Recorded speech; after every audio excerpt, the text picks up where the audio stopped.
আসসালামু আলাইকুম। আজকে রান্না করব শুটকি।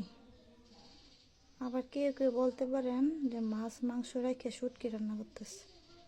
এই শুটকি রান্না করতেছি আজকে আর কি। এই যে শুটকি নিলাম, এবার এটাকে কাটি করব।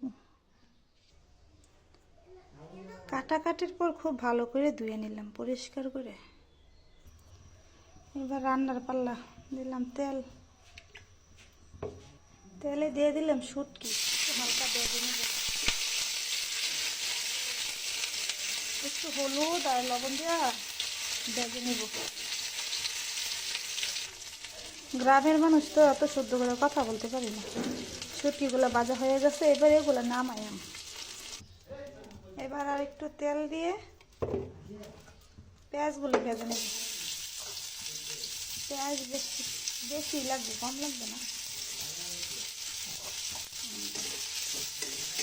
পেঁয়াজ বেশি ভালো লাগবে, কারণ শুটকিগুলো শুধু পেঁয়াজ দিয়ে রান্না করবো। দিলাম হলুদ, দিলাম লবণ। এবার এগুলো ভেজে নেব।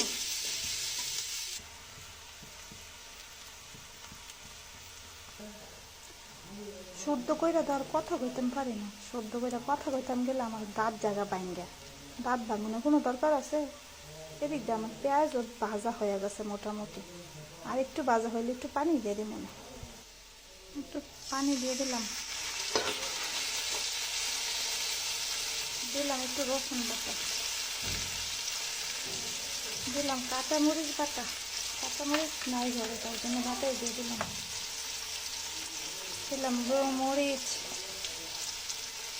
মরিচটা একটু ভালো লাগবে যেহেতু শুটকি। দিলাম ধনে গুঁড়ো, দিলাম জিরা গুঁড়ো।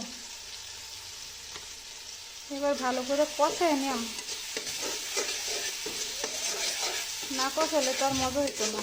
এই যে কষানো হয়ে গেছে, শুটকিগুলো দিয়ে দিলাম।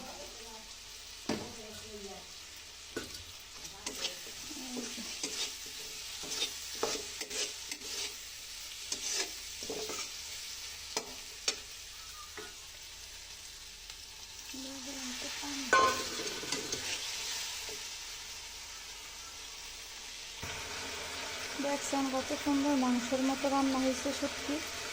খাইতে কিন্তু সেই স্বাদ। এই যে স্বাদ। এই যে দিয়ে দিলাম ধনে পাতা। ধনে পাতা না দিলে তো মজাই হবে না। মজার আসল রহস্যই তো ধনে পাতা।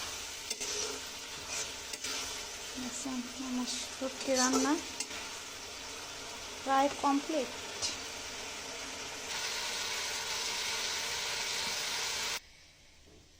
আরে কি যে মজা হয়েছে শুটকি তরকারিটা, দেখলে মনে হয় মাংস তরকারি। যাক, রান্নাটা হয়েছে, এটাই আলহামদুলিল্লাহ। এখন সবাইকে ধন্যবাদ।